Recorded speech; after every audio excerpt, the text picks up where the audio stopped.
ফ্লুক্লক্স একটি অসাধারণ ত্বকের ইনফেকশন কমানোর জন্য কার্যকরী অ্যান্টিবায়োটিক। টুকিটাকি রিভিউ চ্যানেলের সাথে সাবস্ক্রাইব করে পাশে থাকুন। ফ্লুক্লক্স 500 এসিআই ফার্মাসিউটিক্যাল লিমিটেড এটি বাজারজাত করেছে, যেটি ফ্লুক্লক্সাসিলিন গ্রুপের একটি মেডিসিন।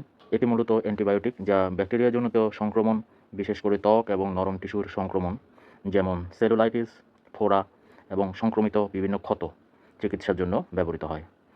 এটি ব্যাকটেরিয়ার কোষ প্রাচীর তৈরি বন্ধ করে ক্ষত কমাতে সাহায্য করে। মাত্রা ও প্রয়োগ বিধি: প্রাপ্তবয়স্কদের জন্য সাধারণ মাত্রা, সাধারণত প্রতি 6 ঘন্টা পর পর 250 মিলিগ্রাম থেকে 500 মিলিগ্রাম সেবন করতে পারেন। 2 থেকে 10 বছরের শিশুদের ক্ষেত্রে এটি অর্ধেক মাত্রায় সেবন করতে হবে। 2 বছরের কম বয়সের শিশুদের ক্ষেত্রে এটি 4 ভাগের 1 ভাগ সেবন করবে। সেবন বিধি: সর্বোত্তম শোষণের জন্য ক্যাপসুল খাওয়ার সময় অবশ্যই খালি পেটে সেবন করবেন এবং 1 গ্লাস জলের সাথে এটি গ্রহণ করবেন। খাওয়ার অন্তত 1 ঘন্টা আগে অথবা 2 ঘন্টা পরে গ্রহণ করলে সবচেয়ে বেশি ভালো ফলাফল পাবেন।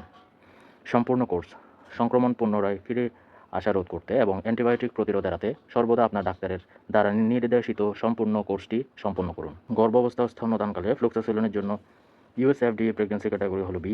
গর্ভবতী মহিলাদের উপর পর্যাপ্ত এবং সুনিয়ন্ত্রিত কোনো গবেষণা নেই। যেহেতু প্রাণীদের উপর করা প্রজনন গবেষণা সবসময় মানুষের প্রতিক্রিয়ার পূর্বাভাস দেয় না, এই গর্ভাবস্থায় এই ওষুধটি শুধুমাত্র একান্ত প্রয়োজন হলেই ব্যবহার করবেন।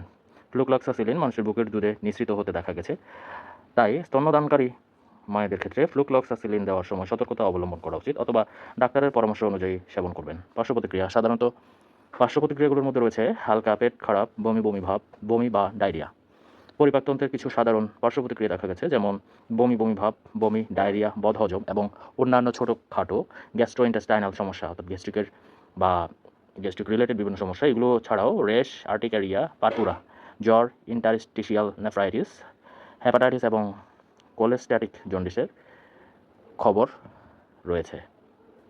সতর্কতা এবং সাবধানতা: যাদের যকৃতের কার্যকারিতায় সমস্যা আছে তাদের ক্ষেত্রে ফ্লুক্লক্সাসিলিন সতর্কতার সাথে ব্যবহার করা উচিত। যাদের অ্যালার্জির সমস্যা রয়েছে তাদের চিকিৎসাতেও ফ্লুক্লক্সাসিলিন গ্রহণের আগে ডাক্তারের সাথে পরামর্শ করে এটি গ্রহণ করবেন। সকল ওষুধ শিশুদের নাগালের বাইরে রাখুন এবং 30 ডিগ্রি সেলসিয়াস তাপমাত্রার নিচে সংরক্ষণ করুন। টুকিটাকি রিভিউ চ্যানেলের সাথে সাবস্ক্রাইব করে পাশে থাকুন। সকলকে ধন্যবাদ।